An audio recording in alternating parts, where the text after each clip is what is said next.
All right, hello everyone. Welcome to my Sunday stock watch featuring Japan. Um, let's get into it. It is currently Monday morning for me. It's probably Sunday evening, Sunday night for you guys. So, first thing I want to go over is the economic calendar. For tomorrow, Monday, we only have a couple Fed speakers, but no high impact news. So, not too much to worry about there. Just watch out for the Fed speakers that are in the morning. Next thing is Tuesday. Tuesday is a really big day. We have CPI data coming out pre-market, so 1 hour before the market opens. Please do not do any short-term swings into CPI, and be very cautious of this. And I definitely believe after CPI comes out, we could see some nice volatile price action. Now for Wednesday, we have PPI coming out an hour before market open. Again, another volatile event, so no swings into PPI, please. We can definitely see some more volatility. And then throughout the day, we have some more Fed speakers and whatnot. Then for Thursday, we don't really have much going on besides, again, more Fed speakers.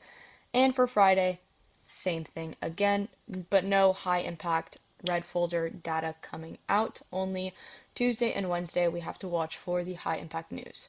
Now, for the setups that I'm watching, and currently the overnight market is not open, but I do believe NQ is open if it does want to load up for me. Let's see here. Um,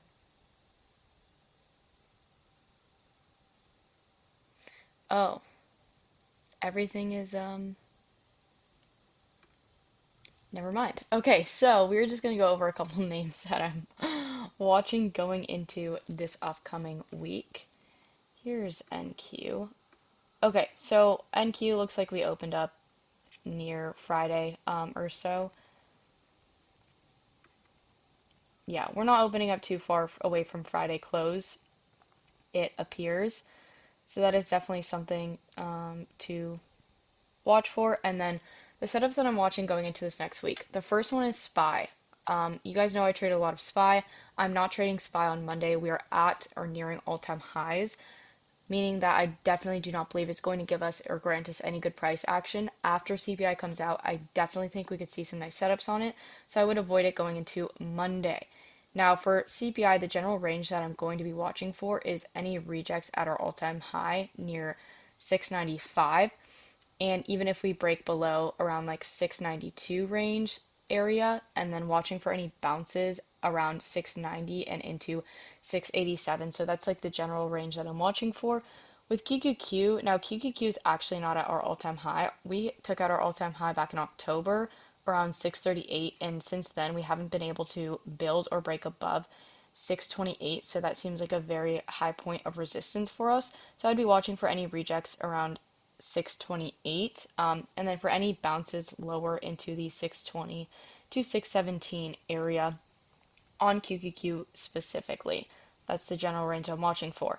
Now, for the crypto stocks, the range on Bitcoin that we're getting is this.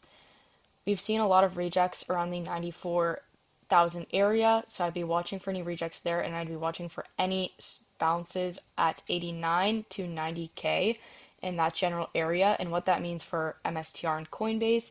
Now, for MSTR, I'm going to be watching the general ranges between this 154 that we've seen bounces at to 155 and any rejects on 170. This is our general range, and I'm only going to be taking trades from here.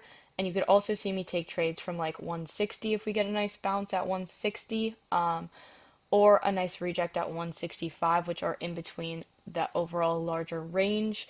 So that's definitely what I'm watching for. And then same with Coinbase.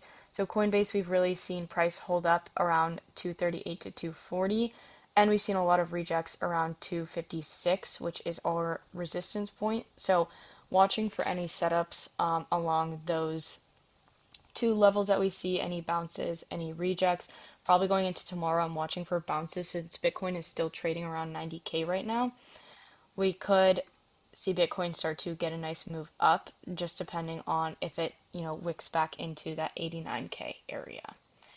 Now, next couple names that I'm watching for is definitely going to be Tesla. So Tesla, same sort of like range on Tesla. I'm watching for any rejects at this upper 457, 455 point.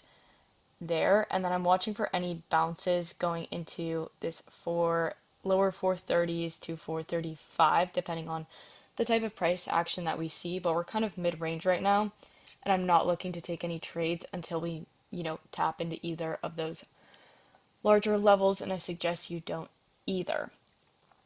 Now, the next name that I'm watching is also going to be Netflix. Netflix has gotten some pretty boring price action, and I think this next week, if we do see some more upside across the board, we could see Netflix get a really nice bounce off of this 89 point, even break above 90. So I'll definitely be watching for any upside on Netflix. Probably not any downside. If we do end up getting downside, I just won't be taking that move. Besides that, that is all the names that I'm watching going into this next week. I definitely want to keep my list short with CPI and PPI going on.